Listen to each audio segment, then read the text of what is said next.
What's up, you guys? How you guys doing? I have been gone for a couple of days due to, it being snowy. Through that time, I've been really thinking just a lot about this world, a lot of stuff. When I think about entertainment, when I think about music, movies, TV shows, all these things, when I think about entertainment, I just want to say, be careful. Anything you watch, YouTube, TikTok, Instagram, videos, anything you watch, just be careful. What I want to say is, when I think about movies, let's say in particular, when I think about horror movies, I'm not gonna lie, I used to love me some horror movies. For me, horror movies, the reason I like them is because of the suspense. I like the fact in horror movies, let me tell you what I liked about them.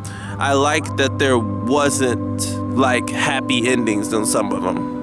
I like those the most, the ones with no happy ending, because at that time I felt like that was more realistic when everybody died. I liked it for the story as well. But then recently I started thinking, why do I like horror movies? Why do I like people getting killed, people getting stabbed, people getting shot, people getting sad? Why do I like seeing that or watching it? And I thought, what emotions are those entertaining inside of me? And to be honest, it's hurt. It's coming from a place of pain, from a place of disappointment, from a place where I just, it's coming from a place of destruction. And I know, before people think about it, a lot of people like different elements of movies. They're gonna say, well, that's just you. That's just the reason you like horror movies. Well, for you people that like horror movies, if that's the case, why don't you like, let's say, why would you watch a princess movie or something? Why don't you watch those? Like, I could tell you this, I don't like any princess movies. I didn't like any Aladdin, Ariel, and stuff like that, because that stuff was like weak to me. First of all, those movies are not really realistic anyway. It's too much of a fantasy. I like things closer to real life. But when I was watching horror movies, it was entertaining emotions I felt from my life. Chaos, pain, hatred, disappointment. It spoke to those feelings. And that's where my attachment with horror movies began. That's where it grew. I enjoyed watching it mainly because I felt a connection with it. And only till now I decided to try to understand why I was connected to something like that. When you really self-reflect and you really look within yourself and you realize why you're connected to something, why you're attracted to something, what do you find in this thing? What do you find about this thing that is special to you? Why do you think it's special to you? Why do you like watching it? A lot of people don't really dive within themselves. Like, I could easily say, I just like horror movies because I like watching them. I don't think there's anything deeper than that. I just like seeing people get killed, seeing people get shot, seeing people break down crying, seeing people run in fear. I just like seeing that. I like seeing a whole bunch of blood. I like seeing their life get destroyed. It just doesn't really sound right to just like those things, even if it's acting, even if it's a story. Now, don't get me wrong.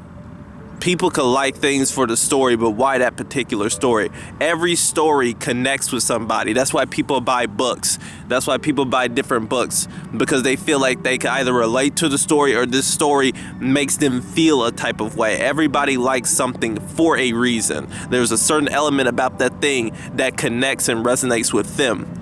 So when I'm watching these horror movies, there's a part of it that resonated with me. The feelings it was entertaining was pain. It's just like if somebody was happy, then they want to watch a happy movie. They say, I want to see something goofy, like a comedy or something. I want to see something funny. I'm in a goofy mood or whatever, or I'm in a good mood. I want to watch something funny.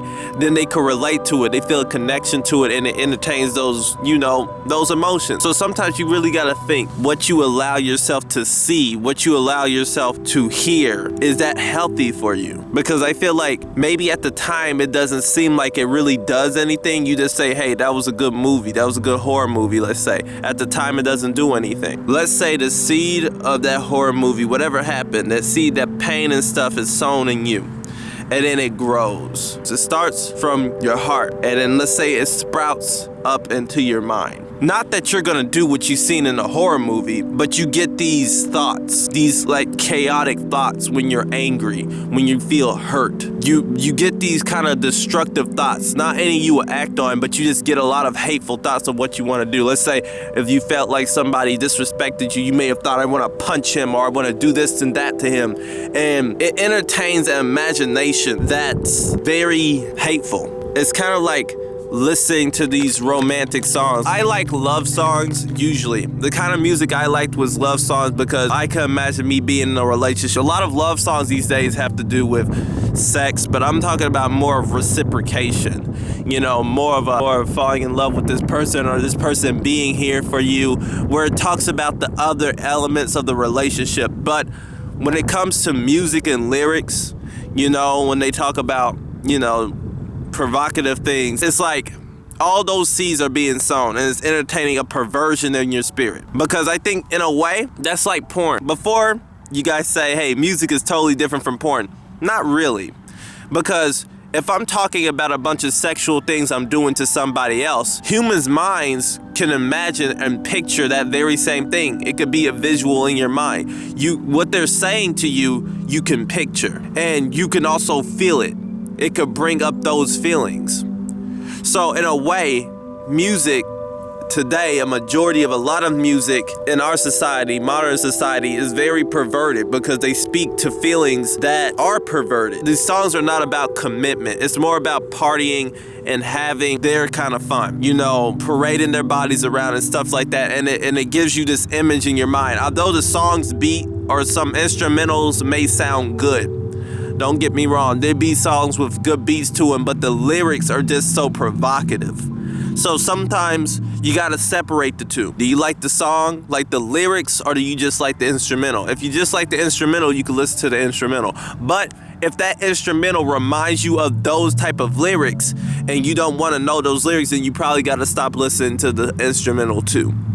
Because these songs is what's making our society what it is today. It's what's making men or women look at each other as sexual objects, looking at something to have sex with. And you could tell that these songs somewhat create their character. What you listen to ultimately can contribute to the way you act in real life. Because these are the lyrics and these are the messages you're consuming. This is the stuff you are hearing. And then that could affect the way you see things. A lot of times music, movies, all these things in the entertainment category have an impact on people. It does. Everything you watch, everything you hear has an impact on you. And it contributes to your character as well. Because a lot of people worship music. A lot of people worship music. A lot of people worship video games. A lot of people worship movies. People that worship video games, and there's video games with women like half naked that people are looking at every day. It corrupts us in a way. If you're not careful, this stuff really corrupts us. Like, I don't play many games. I stay away from every category of songs that I used to listen to, that my parents may have listened to, that I recognize the lyrics, and I'm just like, you know what, I'm not gonna have that be a part of me. Because whatever you allow yourself to consume becomes a part of you. It's like that saying, you are what you eat. So it's like, whatever you consume, whether that's visually, whether you hear it, that becomes a part of you. And you may not notice it, but it does. Like people who watch boxing, how do you think they will handle a situation if they felt disrespected? You think they will walk away, or do you think they will want to fight? A lot of time when they box too long, it doesn't do well on the body at all. It doesn't even make them more of a man. It could be the quite opposite. Some of these boxers hit women too. Some of them get brain damage. Some of them don't know how to control their emotions. Some of them get very mad and just go crazy. Most of these UFC fighters and boxers, I believe they do got some mental problems. I believe I would have a mental problem if I was to say, hey, I want to fight for a living. If you want to live a majority of your life where you're hurting people for money, for me it's like, why? Why do that? Out of all the things you can be, why do that? Why risk your health and then put that other person at risk of their health because you want money? That's why it says that in the Bible. That's why it says money is the root of all evil, because people would do anything for money, even when it comes to hurting someone else. For them, they don't take those elements into consideration. For them, it's just a job. But what I feel like it's more than a job. All these other programs, these people never be the same. They end up with head issues and everything else. And it ultimately damages them. But all they're worried about is a paycheck. It's like the entertainment today, and it's always been toxic. Entertainment has always been corrupt, but we don't look deep into it because we just watch. We just watch. That's all we do. We look at the TV, consume it, and when they don't expect you to think deep about it. When they expect you to think deep about is the story, not how it affects you. Anybody could break down a movie and dissect it and say, I like this part, I like this part, I like how they use this angle, I like how they use that angle.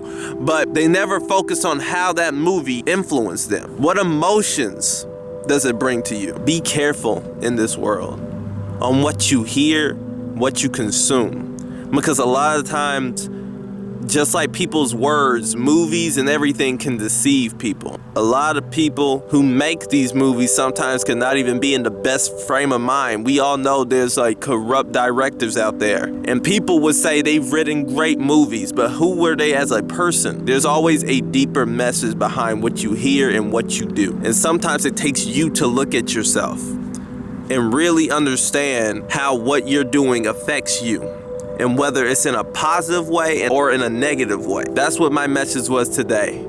Be careful what you consume, and make sure if you realize something is affecting you in a negative way, whether it's a movie, song, TV show, video game, whatever the case may be, cut it off, because it's not good for you. All right? I love you all. I'll talk to you guys later. Bye. This makes me sad.